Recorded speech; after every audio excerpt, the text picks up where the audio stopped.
You're listening to The Purple Mystic, a podcast for the modern witch, with your host, Natalie Sedgwick.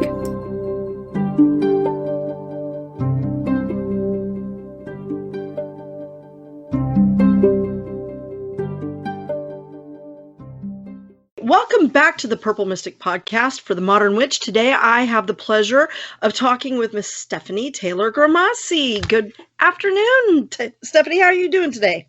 I'm doing great, Natalie. Thank you so much for inviting me to be on your show. I'm excited. I'm excited to get to talk to you. This is like a bomb. So a bomb. I'm going to say a bomb of glitter and confetti. Hey, that works. That is magic. Absolutely. Glitter is the most magical thing because it just totally transforms your entire ideal. I always wear a little bit of glitter on my eyes, and my girls are like, "Mom, don't you think it?" Shut. I'm not too old for that. That's right. Don't even ask that question. I wore some last night, so no, you're never too old for glitter. Never too old for glitter. Got to be the glamour. So, Miss Stephanie, talk to us a little bit about House of Grimassi and where you are now with that. What's going on with you? Things have kind of shifted for me in the last 6 months, I would say, after Raven's passing. It's been, a process of going through the grieving stages. And interestingly enough, they actually do exist, the stages that they talk about, although I never got to the anger stage because I just didn't feel that or resentment or anything. It was just kind of like, missing, and then, just different parts of our lives that kind of waned away. And I had this big shift in energy where I realized that it was no longer us, that it's me. And that kind of pushed me into stepping out into my new life. And right. So I'm designing that right now. And it's very serendipitous that you had me on today because it's actually Raven's birthday, April 12th. Mm-hmm. And I had decided that this big project that I've been working on and creating and designing, that I'm going to be launching it today on his birthday. That is awesome news. Yeah. I know that must have been a devastating loss. It was certainly a loss for the community, but you yourself have got a lot to offer the community as well. And I think sometimes when you're with someone who has the kind of influence that Raven had, your abilities kind of get shot in the fray a little. So it's exciting to see that you're coming out and continuing the House of Grimassi Stephanie style. So I know that you were on Ashley Cruz's video, and it was good to see you appear there. It was very exciting to see the different traditions coming together in her video. Yeah. And you look fantastic. Oh, thank you. I appreciate your kind words too, by the way, that, people will find, I hope, value in what I can bring to the community too. And it just being my voice. I admit my voice is different than Raven's. I've always kind of felt that him being the educated, well-read occultist, as well as witch, teacher, and author, that he really brought about those kinds of energies to it, the magic, the mechanism behind, the craft and magic and mystery themes, the mystery tradition themes. And I bring a different viewpoint, which is really more about the spiritual heart of the witch, because that's where I'm at. I really feel that your development, your evolution is really, it's heart related, balanced by power and wisdom. Right. So bringing those together in the heart is a very important element of really your ability to participate in your life. And so that's really kind of where I come from. Well, and I would agree with you because we are a system, right? We are not just one part. We're not just technique and tradition, and we're heart and spirit as well. And it's the melding. And I think that's what made the two of you complement each other so well. I used to love listening to your podcast, and I have to admit, I kind of hope you'll continue your podcast on your own, because it was a bit of an inspiration for me to start the Oh, podcast. thank you. You guys got us through the first part of the, the Oh, wow. pandemic. I was like, I'm going nuts over here. I need people in community. And oh my God. So I started listening into the podcast, and I said, I just enjoyed listening to you guys so much, and talking about, how the series you did, the 2-part series where Raven talked about how he grew up and so on and so forth. And I was going, gosh, I used Right. to do some of those things myself. And then how you guys met and how you have carried on and done some things. So it was really neat. And I'm hoping that you'll continue that podcast so we can continue to share with you Oh, the thank you. things that you're going to bring forward into the community on your own. And I was going to ask, are you still leading the ash, birch, and willow tradition? What's your plans for that? Oh, yeah. I'm wearing the mantle of the sacerdotessa, which is that word means the keeper of the sacred. So, yes, I have stepped into the leadership position. Well, I mean, I was in the leadership position with Raven, as he was, his title was sacerdote, and mine was sacerdotessa. So, yes, I am wearing that mantle, and I am functioning as the guide of that tradition. I feel very strongly that it's my position to be preserving and to continue our legacy. And I call it our legacy because we both evolved with that tradition and brought that forward. So yes, I took this year off from offering the course of study so that I could bring everything up current. And I do have some initiates that are in training from last year, so I wanted to get them complete with their training before I offered it again. So yes, it's vital, it's viable, and it will forever continue, because even when I'm gone, there are things in place that will help keep that tradition in its sacredness. Raven and I were never about the numbers. It doesn't matter how many initiates we have formally initiated into the tradition, because we found out through the years after Raven's I actually started with Old World Witchcraft, his book, where he talked about ash, birch, and willow and that, and then the following book, The Grimoire of the Thorn-Blooded Witch, then he talked even more about that tradition. So there are people that I have heard from who practice being a thorn-blooded witch of the old ways, and following the ABW path without even being initiated. So I know that is going to be preserved and will be a part of whatever is going forward. Now, I know you guys had an issue going on with your house. Were you able to get all the repairs made to your house? How's that going? Yeah, the house was struck by lightning in 2017, and that was it turned out to be a double-edged sword. Mm. And, yes, the third floor was the floor that was really affected by the fire. The second and the first floor were affected by the water, which the fire was fought by. Right. Because it just kind of, they had to use so much water up on the third floor. It just kind of created this lake effect coming down the staircases. And as I came down the staircase on the second floor, and it just kind of, went into the arteries of the rooms. And then it went down, even down the rest of the staircase onto the first floor, and did the same thing there. However, the first floor was not as badly affected as the other two were. So yes, our insurance paid for everything. Oh, my goodness. It's amazing. I really got to put my fingerprint on the interior and the exterior of the house, because I got to choose all of the colors of paint for the rooms.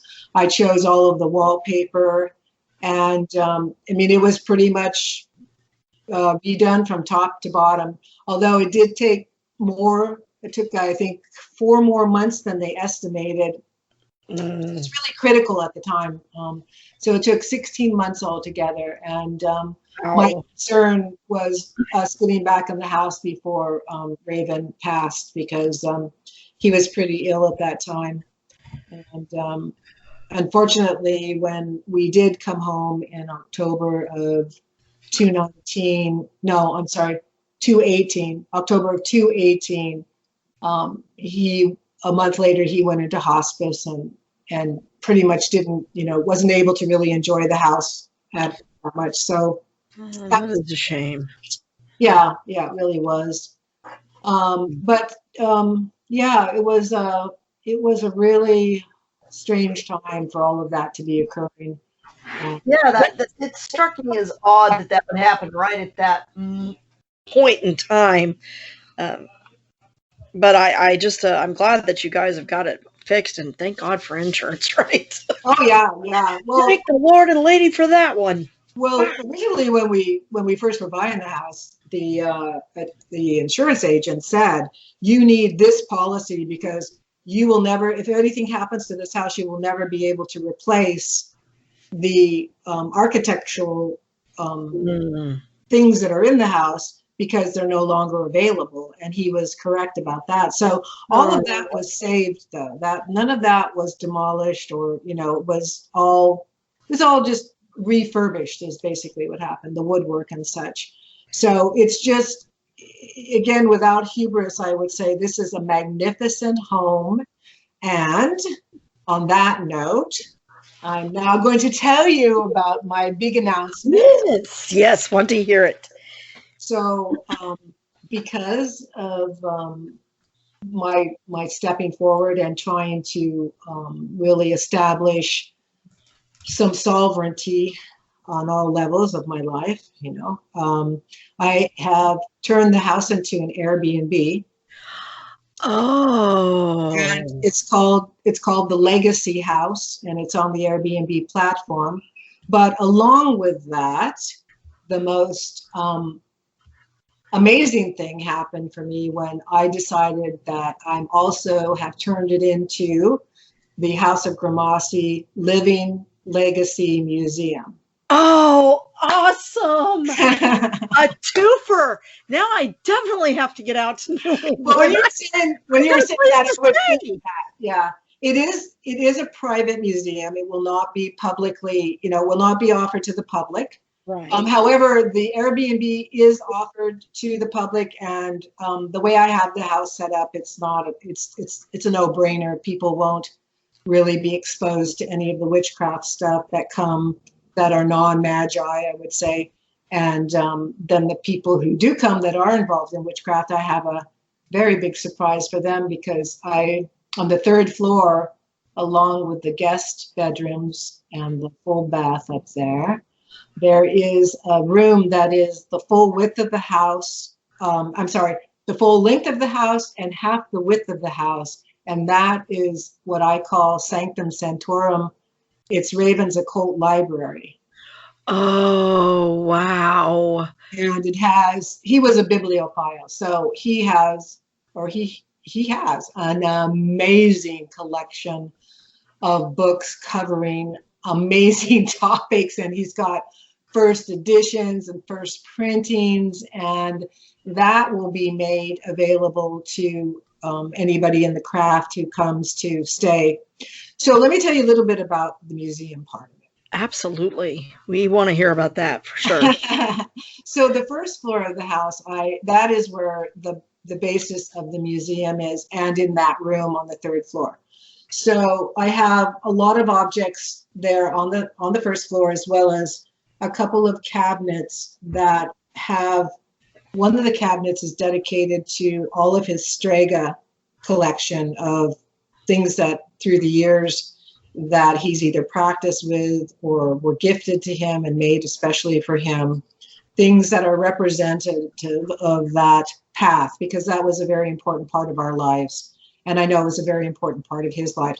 It's kind of funny because out of all the books, I think he wrote 22 books, only 2 of them, well, 3 of them, including the self-published book, were about Italian witchcraft. The rest of them are all about the old ways of witchcraft and the mystery traditions. And yet he was known as the Italian guy, the expert in Italian witchcraft, which he was. He was the first witch to present a cohesive discussion about Italian witchcraft. And albeit in his book Italian Witchcraft, which first came out as The Ways of the Strega, he had added some Wiccan elements to it to help the Wiccan. At that time, people were referring to themselves as Wiccans, not so much as witches and, you know, all of the terms that are known today. Not that there's anything wrong with that, but then it was Wiccans, for them to acclimate to the teachings of the Italian craft, because it is a fertility religion. And so there's a lot in there that it doesn't go against the Wiccan way, but it's different than the Wiccan way. And so he just added elements here and there so that people would feel more comfortable in reading it and being more receptive to it. And he is right up front about that in the introduction. He says that straight out. There's some Wiccan, you know, elements in here, and this is why I added them, et cetera, et cetera. So that cabinet contains a lot of that. And then there's another cabinet that has a lot of his personal mementos in it, from jewelry to, again, things that were near and dear to him, because he was a really interesting man. Yes, he was. Well, that's one of the things that I've come to appreciate during this last 2 years of having lost him, is that beyond him being all of the things that he was to me, you know, husband, friend, lover, teacher, I've come to appreciate the individual human being and seeing him in a very holistic way of honoring that character, that the quality of the character of this man and everything that he was and everything that he brought to the table, and really admiring the tenacity that he had in his desire to preserve and to talk about these old ways, because he and we, I would say, referred to ourselves as the root tenders. You know, that's where the old ways come in. And that's not to say that the new ways aren't valid, because one of the phrases that he coined was ever ancient, ever new. And that applies to the rooted things, which are down below, you know, in the earth, and their time-honored ways, and not to be forgotten because they nourish the tree. But in the middle world, where the tree's trunk is, and it goes through the seasons, and it, you know, it buds, it leaves, it produces the flowers, then it produces the fruits, and then the seeds again, which drop down into the earth. So it's all a process, and that to honor all of that, ever ancient, ever new, the things that are old and the things that are new coming together, because there's certainly an interconnectedness to that. Absolutely. And that goes back to that thought about everything being a system. Yes. Cycles. Yes. I think one of the things that I appreciated about Raven was he was very approachable in Yes. all different areas. You know, he didn't shy away from questions. Nope. He was very approachable to people that were reading his materials, even if you didn't agree with everything within it. You know, he was willing to debate and politely. You know, Yes. some people get very defensive when you question something that they write or do, and you know, he was not like that, at least not with me. So I appreciated the fact that I could ask questions and he could come back with, you know, a pleasant response. And, you know, that's how you grow, and that's how the community grows. But I want to know a little bit about you and your background. I'm very excited to hear about your plans. And now I'm definitely going to have to plan a trip to go to New England. I'm going to have to. Well, let me tell you a little bit more about the museum. And I just want to speak to the last thing you said when you talked about his approachability. It was not his style to ever coerce or to try to shame anybody. He would stand by what he said, but he was reasonable in that he would, you know, contemplate things that were proposed, and he always came back, you know, with something that was nourishing and enriching in some way. And I really admired that about him too, because he's a kind man, you know, and he's, as I said before, his purpose was to help people grow and evolve and understand. It wasn't to make himself look bigger and better and a know-it-all. That was never who he was. And I will say this in all sincerity, that who you saw in the public was who he was at home, and who he was at home was who he was in the public. Yes, he was a little shy. However, when you got to know him, he had a wicked sense of humor, very witty and dry. And, it's just, he was one of a kind. What can I say? So absolutely. Then going back to, let's go back to the museum, and then I'll talk about myself, because myself is not, whatever. So the rest of the part of the museum is on the first floor. I have lots of, again, I have his collection of first editions, because he was a collector of antiquarian books and, as I said before, first editions and first printings. And then there's some very unusual statues that he picked up along the way too. And then some of our tools. So I'll be doing different displays of different things during the year, as time goes on. And then I changed one of the little rooms, it's a little parlor room, into a gift store, which also contains a lot of different memorabilia, as well as things that people might be interested in taking home with them. So the museum is going to be by appointment only. And here's the part that I would like to talk about too, is I started to do this project on Patreon as a membership, a private membership to support the museum, which, transparency, ultimately supports me. Right, of course. So I was working really hard to get that all in order, and it came time for me to build the tiers of membership. And I really struggled doing that on that platform. I just couldn't figure it out. And then all of a sudden it dawned on me, oh my gosh, I have my own platform. I have Raven's Loft and the House of Grimassi, my website, both of those websites. So the last 2 days, I just took everything and I shifted it over to Raven's Loft. So that is where, when people are going to be looking to see about the museum itself, where I have a mission statement about it. And then there's 5 levels of membership. And on each membership, I discuss what's available. So I'm hoping that people will see this as an opportunity to help continue to preserve Raven's work and the continuation of that. And also that it's a resource for community. I really want to make it viable, because right before the pandemic started, I was holding workshops here, salons in the evening, once a month, and that went to the wayside because of the pandemic. So I'm hoping when things again open up, I'll be able to do that again, as well as host some other events here too. And as I said, the Airbnb is listed on the Airbnb platform as the Legacy House, if anybody wanted to look that up. And then they can see that things, and people can ask me questions. So that's my big news about doing that. And so then let's talk a little bit about me. So what do you want to know?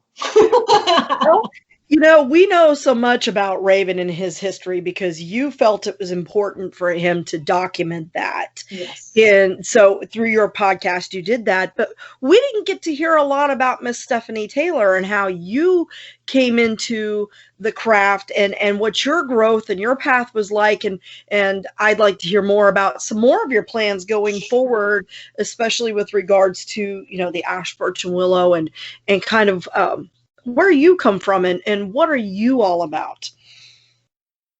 Well, let's see. I grew up in Southern California in a small beach town, Hermosa Beach, California. And I was a latchkey child.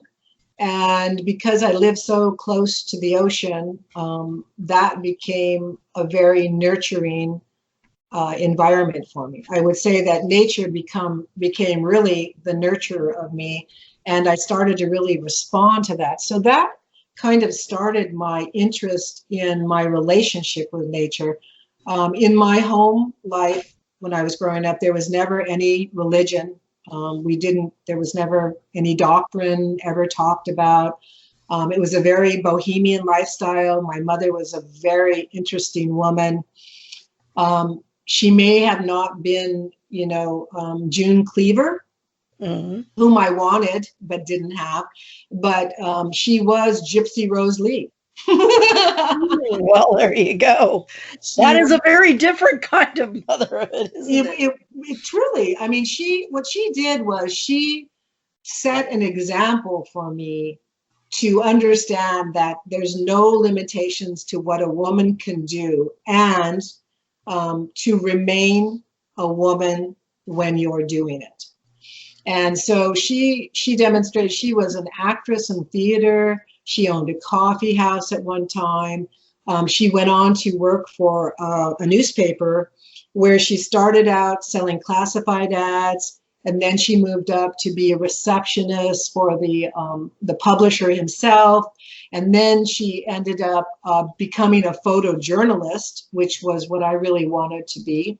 And she went out and she took photos of everything, murders, accidents, political events, everything.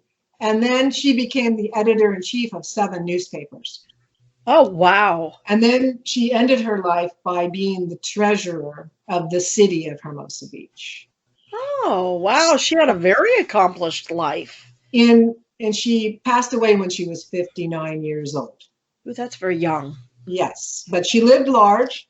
And so she demonstrated that aspect to me, that, you could do anything. And so watching that model was very influential in the way that I would see the world, along with the natural world. And so I became interested in the equinoxes and the solstices. I was celebrating those when I was a teenager. I would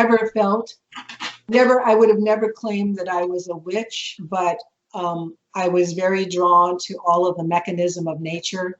And there was this fantastic bookstore in Hermosa Beach called the Either Or Bookstore. My brother and I, just this past week, were reminiscing about it, because you could go in there and, oh my God, the wafting of patchouli oil was just, I love patchouli. I love that deep, earthy smell. I even put it in teas, and people are like, "You can drink patchouli." Well, I do. Oh my God! Yeah, I don't know if I do that, but yeah, see, everybody thinks I'm crazy. It was definitely the scent of the decade of the '60s. So, yeah, oh, definitely. I would go in this bookstore, and they had this little round room that had all of the occult books in it, astrology, psychics, everything, witchcraft, everything you could think of that was available at that time. And I would go in there and sit down, and my brother and I were talking about the grass mat that was on the floor. And I would sit there for hours and look at those books. And my mother was very interested in astrology and in psychics. So I was also exposed to that world as well at a very young age. So this was all kind of, I think, setting me up to have a predisposition to wanting to investigate more of that. And as I started, maturing, I was still very drawn to that, and I was not drawn to the doctrines of any organized religion. In fact, I felt, if anything, that they betrayed people by the inequity of the wealth that I saw. A lot of these people demonstrating during the time that I was observing that. And I just said, what's going on here? Why are these people living like this while their parishioners, or their congregation is struggling, or, I just thought that was just very weird. I could not resolve Very hypocritical. I felt that it was, yes. And so I could not resolve that, to come to any terms with that. And so I wouldn't say that I believed in the monotheistic ideology of a God. However, I felt that there certainly was a greater presence than myself. And I found that in nature. I felt close to the divine emanation in nature. I felt it wafting off onto me whenever I went out there. And I did a lot of hiking. I backpacked. all over the Sierras, backpacked through Death Valley, backpacked through Western Europe. So, I mean, I had a lot of exposure to a lot of different things. And then as I was doing that and still, finding my way, I never found a particular path that spoke to me until I would say probably the early 80s. And that's when I discovered Wicca. Mhm. And I started reading books about that. And then a friend of mine that I met, she said, she goes, I know this woman who I want to introduce you to. I think you'd really hit her off with her. I said, oh, really? She goes, yeah, she's the high priestess of a coven of witchcraft. And I said, really? And she goes, yeah, and I think you would really like that.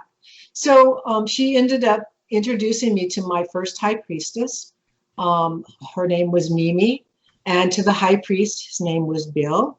And they had an Irish Celtic Wicca tradition, which was, it was a teaching coven, which was awesome because at that time, I was in the learning mode. And so I became a part of that group, and I really liked it. We did rituals all the time. We met up. We had times when we would have teachings, but it left a lot of questions in my mind. One of them was I felt this disparity in the idea that there was no mated pair of deity to go through the wheel of the year. What we used would be the different Celtic gods and goddesses who had similar energies, but weren't really, what do I want to say, companions on the path themselves. What's the word I'm looking for? Like a consort. Yeah, they weren't consorts. That's right. And so I really, had an issue with that because the energies that were being brought in were not always had equal power to them, and I found that really, weird, because in our tradition, although the god and the goddess, or the sacerdote and the sacerdotessa, we serve at different times of the year. The sacerdotessa runs the rituals of the cross quarters, and the sacerdote, he runs the rituals of the solstices and equinoxes, because they are solar, and the cross quarters for us are lunar. And so we go back and forth in our running the rituals, and we always worked in partnership, though. One always supported the other, no matter who was facilitating at the time. It didn't matter.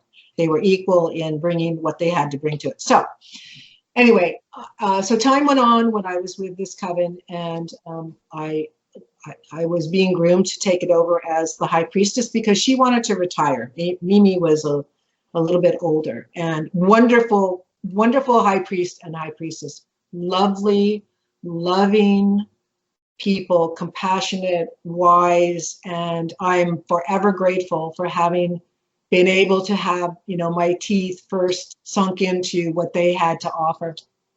But with this kind of, feeling that there was just something missing, I went kind of looking elsewhere, and lo and behold, in San Diego, there was a store called Star Crafts, and it was owned by this young lady named Molly, who happens to be Maria Sims' daughter. And Maria Sims was a high priestess at that time and part of Astro Communications. She's written several books for Llewellyn Publications. And Molly had this store, and it was a craft store, a witchcraft store. So I went there regularly to get supplies. And one day when I went in there with a friend, there was an advertisement there for this series of lectures for the full month, like once a week for 4 weeks. There was this series being taught called Wiccan Mysteries. And guess who was the teacher? Who the teacher was? Would it be someone named Raven Grimassi by me? But the funny thing is I had the book, The Ways of the Strake, and I go, well, he's Italian and I'm not Italian. I don't think that this would work for me. And the girl behind the counter, she goes, no. So I was also believing what other people believe about Raven, that he was the Italian expert, but no. Wicked Mysteries was a fabulous book, still is a fabulous book, a little outdated for the times now, but you can't go wrong with what the information is in there. Yes, things have shifted a bit, but this is the way it was. And I know that there's, I'm not going to say a movement there, but there's a proclivity right now to disavow or disallow for what came before. But it is upon those steps that everything else has been built. I was going to say that would be a mistake to deny that, because that's the foundation. And when you start chipping away at the foundation, the whole thing collapses. I believe it does. And you need to understand it may not be something you practice or follow specifically today, because right. It's a living way of life. So it will grow and it will change, but to understand those roots is to keep that foundation strong. Absolutely. And there will always be nuggets that you can take away from that, and you can apply it in present day practices. Absolutely. Things have shifted, but that, you don't throw the baby out with the bathwater. You're right. It's not wise to do that. So, she said, "Oh, no, this is a series on the Wiccan mysteries." She goes, "It's about Wicca." And I said, "Oh, okay." So I ended up going, and that's where I met him. And after the 4 classes, the 4 workshops that I went to, he and I struck up conversations. And I was talking to him about the coven that I was currently in, and how I felt that book, Wiccan Mysteries, really filled in a lot of the gaps. And I said, of course, I was going to ask you if it was love at first sight. Like, did you walk in and go, "Oh my," No, not at all. No, not at all. Because I wasn't available to do that at the time. That was not my mindset. However, everybody there said later that they saw this arc happen. Everybody said that this arc happened. And I said, "Really?" They go, "Oh yeah, you could definitely see this happening." So there you have it. So it could have been denial at the time, because I was still married. He was married. And I was wanting out of this marriage for some time. So I will tell you more about that. So afterwards, I was talking to him about the Strega path, because I knew that was what he did. And he said, "You don't have to be Italian to be a part of this tradition." I said, "Really?" And so after reading the book, I approached him to ask if I could become a student. And after he interviewed me to make sure that there was, it was appropriate, let's say, that right. I understood what they were teaching, that I understood the elements of the tradition, and that I would be starting from ground zero, because in this other tradition, I was a 3rd degree. And it's not, thank goodness they didn't transfer over. When I say they, the people that were part of the Italian tradition, it was called the Eurasian. It was the Eurasian tradition for us. That it didn't transfer me over from a 3rd degree to a 3rd degree in the Strega, because I would have been completely lost. Well, it's a different foundational teaching. So completely different system, completely different approach, still an interconnectedness, but the depth and the richness of it, oh my God, it is my heart. It still is my heart to this day. And Ash, Birch, and Willow really was a jump off point from the Strega. So he became my teacher. And that's where it started, was he became my teacher and my friend. And it was a month, I think, after I met him that I asked for a divorce, because going on to become an initiate of, I already knew this, but this was the ultimate segue and opportunity for me to say, look, this is not working. I cannot live my bliss. I cannot be authentic about who I am, because the man at the time I was married to was not the right person in many, many ways. I'm not going to disparage him. He's the father of my child. There were opportunities and goodness part of the time, but most of the time, no. And that was the end of that. And so I just said I couldn't be dishonest and say I'm a part of this, because he used to always say that witchcraft and what reading the tarot and all those were my hobbies. Yeah, I hate that. This is the heart. Diminishment. Yeah, this is my heart. This is who I am. I'm not going to deny it any longer. And when it finally came to the Strega path, we 6 months of the year we are sky clad, and 6 months of the year we are robed. And I could not. I mean, that ultimately was the last straw. I was not going to lie to him about being naked with other people, and he would not. He would have gone ballistic about that. So I never spoke about it to him. I just said, "Oh, what a divorce! It's done." I can't live. I can't live my bliss with you. And that phraseology, by the way, comes from Joseph Campbell, the philosopher of the 20th century, one of the finest philosophers. In fact, he has this interview with Bill Moyers titled, what is it called? The Power of Myth. And it's a 6-disc, you can download it now. But, and he is also being thrown out with the bathwater now because they're saying that his viewpoint is outdated. Well, sure. Again, it could be, but there's always foundational nuggets of wisdom contained in those that can be carried forward. I believe that there's an effort to, what do I want to say, devalue his perspective on the tarot and how he viewed the tarot as the journey of the hero. But if you watch these, they are fantastic. And like you said, these are nuggets of knowledge that have something in them for everyone. And it would be a crime to just say, screw that. Every time I think about this, and I really don't want to use this, but there's a lot of culture canceling going on. Lots of it. And it's wrong, because all of these things are part of our history. And yes, some of them are ugly, but we can't eradicate them because they're ugly, because this is how things changed. Exactly. This is how transformation changes. When you have discomfort, you look at, wow, what is that thorn in my side? You don't just go, oh, yeah, right. Okay. You don't just ignore it. Well, and like it or not, understanding that your history has some ugliness to it, it's like doing shadow work. Yes. You have to face that and say, yes, that was bad, but that's not who we are now. This is where we are at this point, and this is where we're going to. But if you try to deny or forget that, you're going to end up right back there.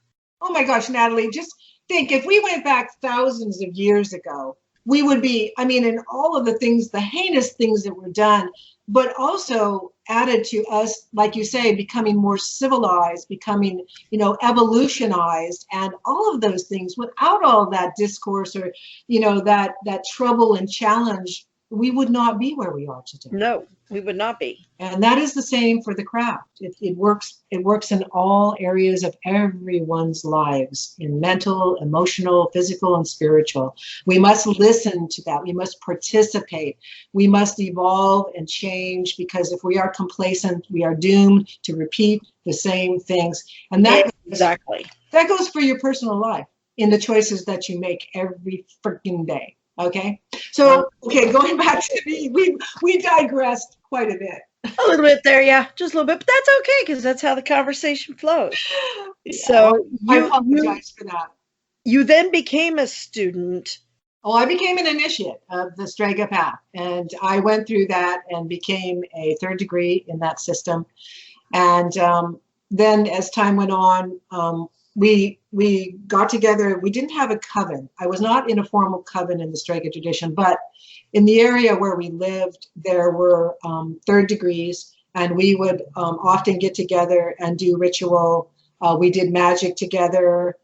We had gatherings together. We would have teachings at the house where Raven would do what we call knowledge lectures on particular topics. And so we continued that for quite a few years. And then as we started initiating new blood into the tradition, into the Arisian tradition. And as time went on, at that time, there were things going on in society that were scaring people. One of those, and understandably, was The big satanic panic. No, it wasn't that. It was. Oh, it wasn't. No, I thought it was the big satanic panic of the 80s because I was young when that was going on. And, you know, I had an early interest in the craft and magic and things like that. But my mother was very much a don't even bring that stuff into my home kind of person.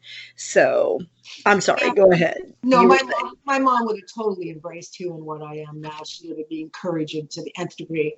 But no, it was more about going back to the skyclad part. Gotcha. People were very resistant to that. And I will say that had to do with some of the things that have happened in the craft where there have been inappropriate sociopaths who have infiltrated and did harm people.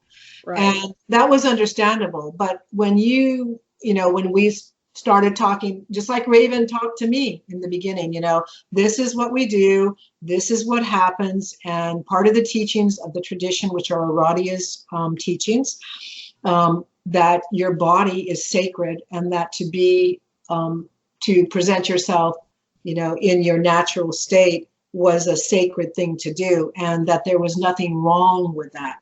But we had a lot of resistance to that. And some other parts of the tradition, which were sensual, but not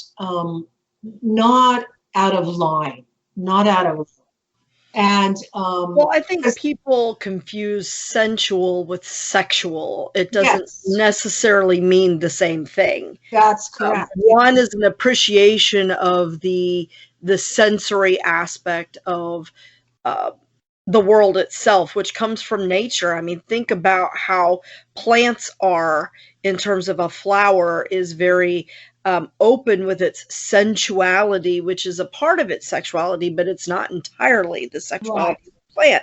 It's the same thing with us. It's just we've been trained by society to view sensuality and sexuality as one and the same when they are not. Right. Well, and part of that came about because, as I said earlier, the Strega tradition is a fertility tradition. And so the rituals are all based upon that cycle of birth, life, death, and renewal. And that is practiced throughout the year in every turn of the wheel. And so, for instance, with Lupercus, which would be the equivalent to Imbolc, and in ash, birch, and willow, it's hearth fire. It's all about purification. It's all about the primal essence of that time of the year when wolves are culling out the weak and the sick. And in the ritual there's scourging going on. And, that can be seen as something very, I don't want to say sadistic, but, in that auspice. And that is totally, you have to wrap your brain around the correct intent of what this is conveying. And it became very difficult to really convey that to people. So we just decided we were not going to do that anymore with the Strega tradition. And that is how ash, birch, and willow evolved. We decided to go back to the pre-Christian, Western European, ancestral, enchanted worldview. I know that's a mouthful, but truly that's what it is, of how did our ancient ancestors view nature? What was the resonation with what was happening in nature? How did they define their relationship with the divine emanation? How did they view the times when they were in the forest, when you could hear things crackling and, at dusk things started to become shadowy, and, what did all of these things mean? And by virtue of their living in these environments, all of these kinds of things developed, and not without an interconnectedness to it.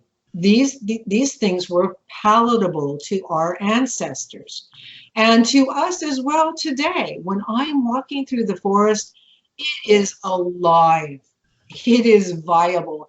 It is wafting off its its it's the endorphins that it brings to us. It actually is scientifically proved that when you enter a forest, that the trees feel your electromagnetic energy, and they waft off their magnetic energy so that they calm us down, because they're, if for lack of a very better word, I'm going to personify it, anthropomorphize it as saying they're afraid of us because of all of the damage that we've done and continue to do.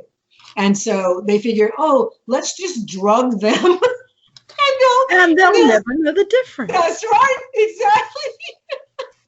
And it almost sounds like a Star Trek episode. Paradise planet, yeah. Oh my God! Or even in Stargate, there was this episode where there were these magical people. Oh, I can't remember what they were called, but they were amazing. Their hair was all moss and it had flowers, and I mean they could disappear. They were etheric.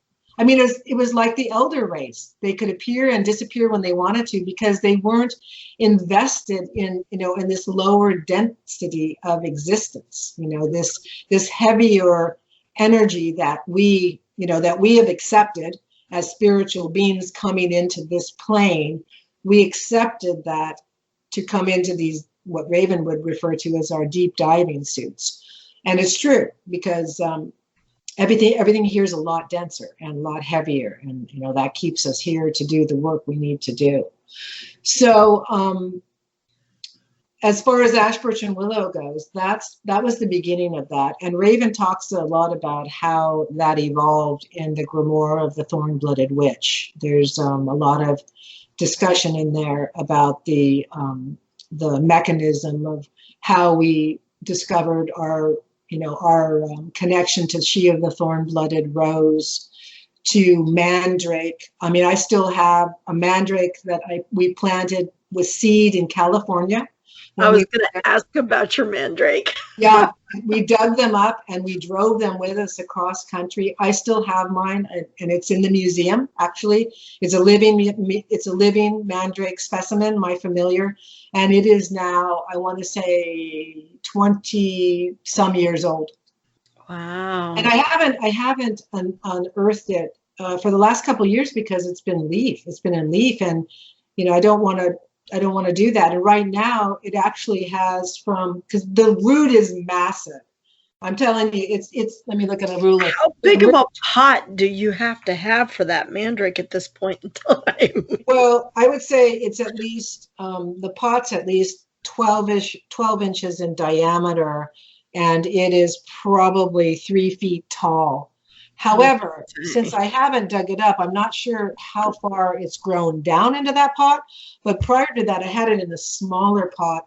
And what it does is, if you have it contained in a not a pot that has a lot of depth to it, it will tend to go horizontal rather than deeper. And the deeper is when you get the more humanoid form from it, with the roots looking like their limbs and other appendages that come off of the roots. But I'm not sure what it looks like right now, but it was at least, when I saw it the last time, it was at least 10 inches wide and probably 7 inches deep. I mean, that's how big the root is. Wow. It's massive. And I don't know the next time I'll be able to do that. What's interesting is that the leaves that are on it right now, it had 2 spots on the root where leaves have come out. It just started a 3rd spot.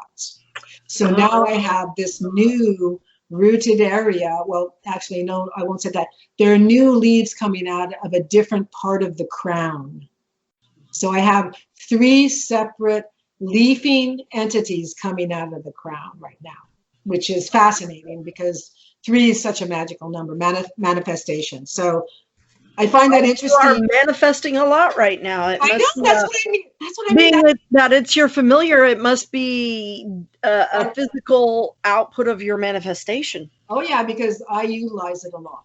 I'm very connected to that. And putting it in the museum was, I think, a very good idea. And I talk to it all the time. I praise it.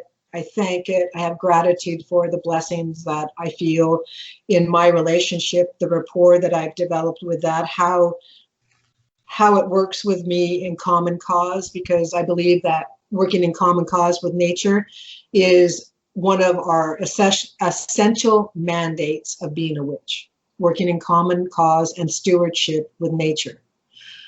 Participating with nature. When we do that, we avoid being thought of in our thoughts as victims, because if we're participating, then we're making mindful choices. We're putting our attention in the best possible avenues of our lives, so that again, when we're making these mindful choices, they are moving us forward into the best possible life that we can have, notwithstanding challenges, because again, inertia brings, it's not good for us necessarily. Yes, we can have, like today, I took the day off.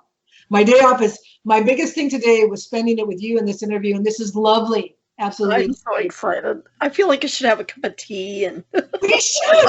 wine. I should have gotten my wine. That would have been fantastic. In fact, I have this beautiful collection of English teacups, which I will be featuring at one time as part of the house itself, because I'm going to be doing part of the tiers. I will be doing videotapes here in the house of different parts of the museum, and also taking still photos, which I have in the last year. I've posted quite a few of them on Instagram. So that was like a little sneak preview, because I was using the hashtag Living Legacy. Now maybe people will kind of go, oh, that's what that meant, the Living Legacy. Yes. Now we have the Living Legacy Museum. Oh, okay. Yeah. Perfect. So, and the Legacy Airbnb, the Legacy House. So, with Ash, Birch, and Willow going forward, again, I am not a big, what do I want to say? I'm not big on advertising. I am big on people who are seeking their spiritual path, and if they've read those books, or they've seen a podcast, like listened to a podcast like you said, or they've come to a workshop, somehow they've been exposed to the material and they have an interest in pursuing that, then that's the beauty of the path itself. Well, it calls to those who need it and who are ready for it, I think. Yes. Advertising is not necessarily necessary. Right. And I will say my initiate body has, it's now at, I think there's 32 initiates. At one time, there might have been 45. And the other beauty of this is that, being the Sacerdotessa of the tradition, it is my job to guide and to teach those who this path resonates with. If for some reason this has taken a different turn for you, you need to follow that. There's nothing keeping you here but yourself and your own interest in pursuing these teachings. You are not a captive. You are not a prisoner. There is no disgrace. Unless you're doing harm, then that's a different story. But if you found that this is no longer working for you, you found yourself going back to your old path where you felt more comfortable, hey, good for you.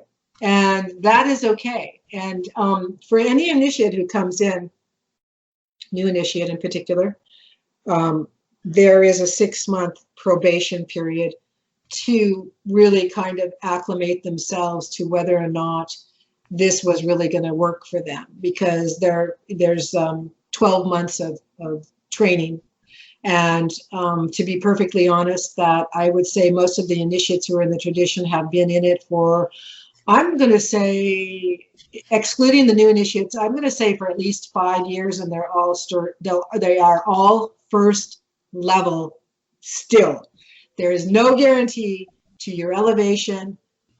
There are no covens. They're actually, we don't call them covens, we call them groves because of our connection to the Greenwood realm. There are no groves. There are only 2 second-level priestesses. And there's, granted, I will say that in the last 5 years too, that was during the whole time Raven was ill. And then the 2 years that I've taken to, you know, reacclimate myself in life. So there's not really been anything going on in that way. And yes, initiations in-person initiations is required at some point if you want to go to a second level. And that means you have to come to me here at the House of Grimassi, and the timing has to be appropriate.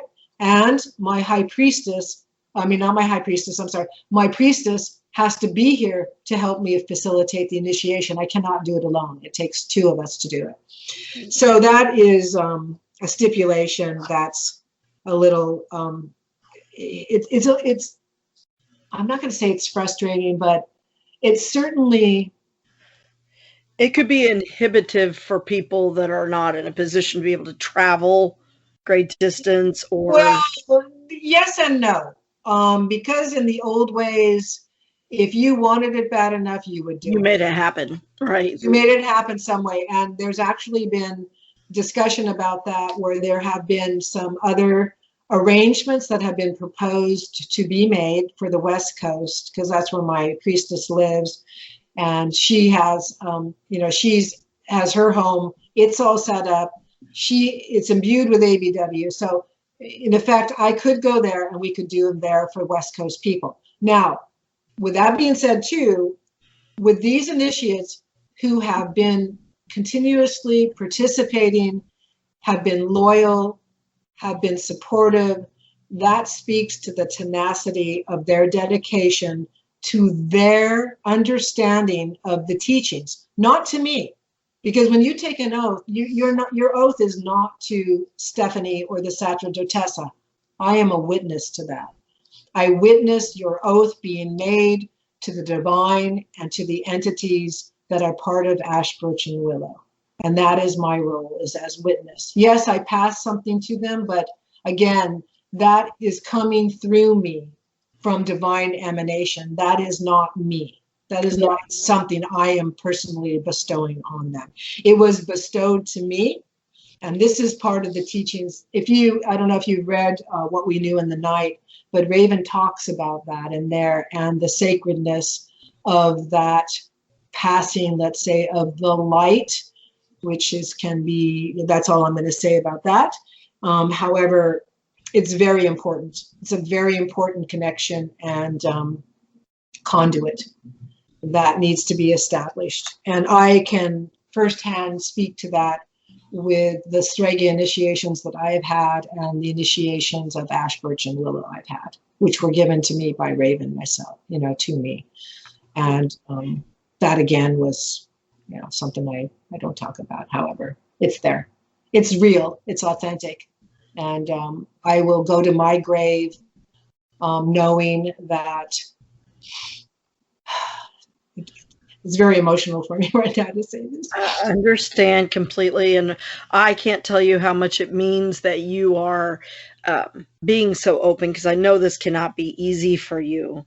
So again, I just want to thank you for allowing myself and my listeners to be in some small way a part of this intimate aspect of your life. I mean, it's an honor. Yeah. Well, I tell you, every time I'm at the altar, I have a picture of Raven there, and he had a raven call, like they have, the duck calls. Mm-hmm. He has a raven call, and I call him to my side every time I stand in front of that altar, and I know that he is there beside me. And that is very, very comforting. And I know that library, I know that is where he resides, because in real time, he would have loved that to be his library to work in. Oh my gosh. Right. A workspace. I bet that would have been amazing. I'll tell you, everybody who walks into, every everybody who walks into that room, whether they are craft or not, they say, "Oh my gosh, What this an energy, the amazing room. energy in this room is amazing." I said, "It is. It's it's got this quality about it that's unexplainable." Well, well, we know as witches it's explainable, but you know what I mean. Right, but to others, I they use that sense it, but they I don't use that they for don't effect, to say they don't understand unexplainable. it the same way. Exactly. No, definitely. I mean, because you know it when you walk into it. You can feel that shift. Oh yeah. So for sure, for sure. Well, Well, let me ask you this question: if you had to pick one, just one of Raven's writings, what would be your favorite book that he's ever written? What do you think would be the pinnacle and the epitome of Raven Grimassi? oh well, I'm going to say two. Okay, two books. Now, wait a minute. The rule was just I know, but it's hard because they both fill a different quality of the path. But I'm going to say What We Knew in the Night, his last book. That is an amazing effing book. When he talks about the quintessential elements of witchcraft, I will tell you that before he crossed, he took me through all five of those himself. And he did it when he was feeling at his best. And it was significant. And what he has in that book, I believe, are some of the most valuable words of knowledge that he expressed. And I'll also say this, that sometimes people have criticized him for having written or repeated some of the same teachings in his books. However, when he did that, they were in a different context. And here is why. The teachings are the teachings. From right. him, they were the rooted teachings. They were worth repeating in a different context because that is how the mysteries are revealed. They are revealed in different ways at different times. And when you read them, something else clicks. I've read those books and something else clicks all of the time. Right. I mean, it's just, that's the way the mysteries are. And if I were going to say that he was a mystery revealer because it was his duty to unravel them. And that was one of the reasons why he did so much research, because he was just, he had a mind that just had to, just take things apart and then put them back together again. And that was what he was really good at. And then he was really good at telling us about how he did that and then how to access it ourselves by describing these techniques and these mechanisms that were there. And that's why explaining them over and over again is important. And I say that about the teachings are the teachings are the teachings because he wasn't reinventing things. He kept telling you, look, this is what it is. This is what it is. I know that he was a very big stickler for foundational teaching, that he felt a lot of the solitary practice that went on, Yes. and people picking up a book, which of course, the irony there is that the books people were picking up, some of them were his, but he was very much about, we need to get back to what is the foundation of witchcraft and what makes us all witches, regardless of tradition or origin of practice, and that there are certain foundational teachings. And I know he was a big stickler. So that was book one. What was your second choice? The second would be Witchcraft and Mystery Tradition, which is a fabulous, I really like that book. And one of the concepts that he presents in that book, which I find really is important and valuable to people, is he has the consort of the gods, the goddess and the gods, going through the wheel of the year with titles, which are such as, let's start with what most witches and Wiccans refer to as Samhain. At that time of the year, it's the Lady and the Lord of Shadow. And then from there, during Yule, it's the Lady of the Womb and the Lord of Rebirth. And then it goes on to the Lady of Fire, the Lord of Ice, the Lady of the Lake, to the Lord of the Reeds, to the Lady of the Green and the Lord of the Green, to the Lady of the Flowers and the Lord of the Woods, the Lady of the Fields, the Lord of the Barley, and last, the Lady of the Harvest and the Lord of the Sheaf. And then we start the wheel again. But this takes us through it is agrarian. However, that is the emanation of nature. And if we use that as a metaphor for our own lives, we can be just as productive as nature is in that cycle.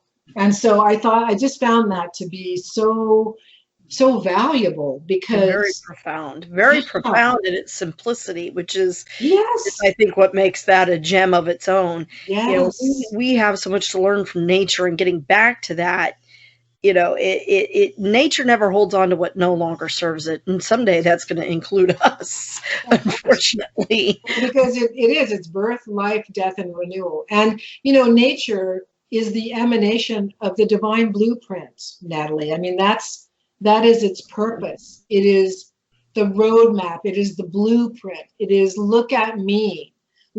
I mean, he's got this thing called the teaching of the tree. And you know what? I think that might be in Witchcraft and Mystery Tradition, where he's talking about the tree through all of the seasons is rooted, and it can, you know, it goes through the cycles of its existence without railing against nature, without railing against winter, without railing against its losing its leaves, without, you know what I mean?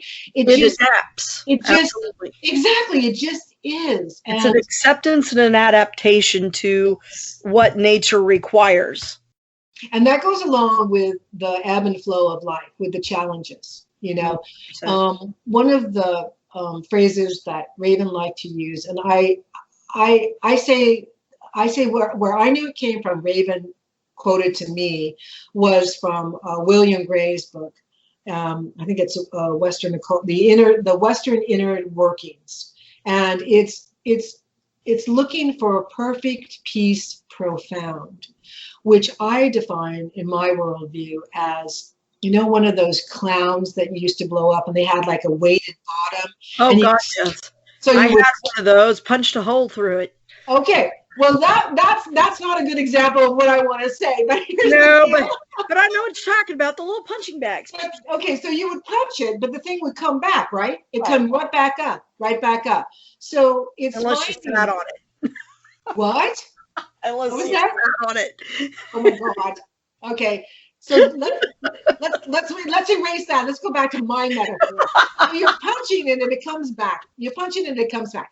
That is that's a metaphor for us. You know, you don't let things, because that's when you become the victim, is when you stay down. Okay, that thing, it lost air because you punched a hole in it. Or you sat on it and lost air, so it's not going to inflate again. Right. You don't stay in that place. You accept, you acknowledge, and then you step right back into your worldview and stay focused on what is mindful and what you want to put your attention on that has worth and value to you, you know. Absolutely. So, and I think that's an extremely profound thought that's lost in a lot of the teachings, that you know, they don't get to the root of that as much as some of Raven's work does. And I appreciated his need for foundation, his understanding that roots were what kept witchcraft alive all this time, because even when it looked dormant, it was still alive and growing and living beneath soil to return to the surface as a newly transformed tree, really. Absolutely. So it was appreciated, I think. Now, do you plan to begin writing yourself? Are you going to be putting out any new works in that regard, or are you choosing to take your gifts in another direction? Oh, no. You know, I'm getting an echo now. Do you hear it?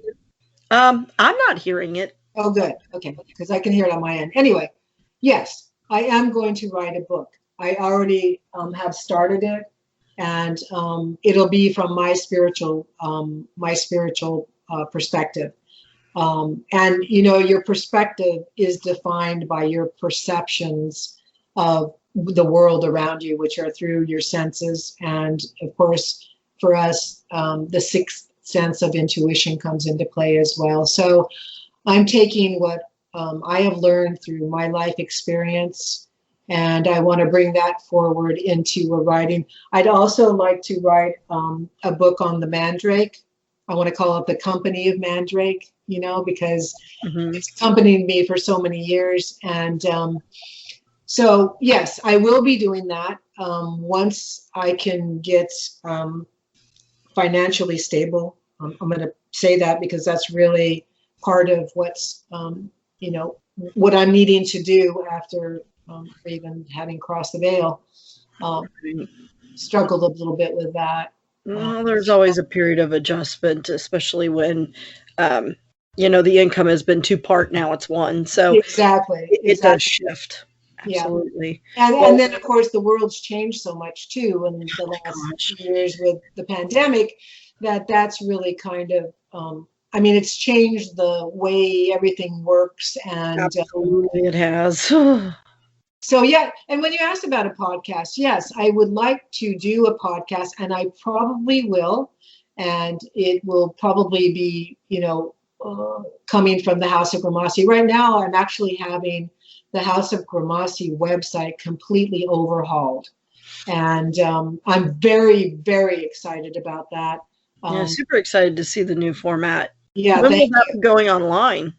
Pardon me? Do you have an estimate on when that would be going online, or when the House of Grimassi is up and going. It's just that it hasn't been updated for so long. In fact, I'm going to put a sign up there that says it's under construction. I'm thinking that maybe late May, early June, it'll be ready to launch. Oh, very soon. Good. Yeah. It's being worked on right now. But the museum itself, that's today. That's his birthday on April 12th.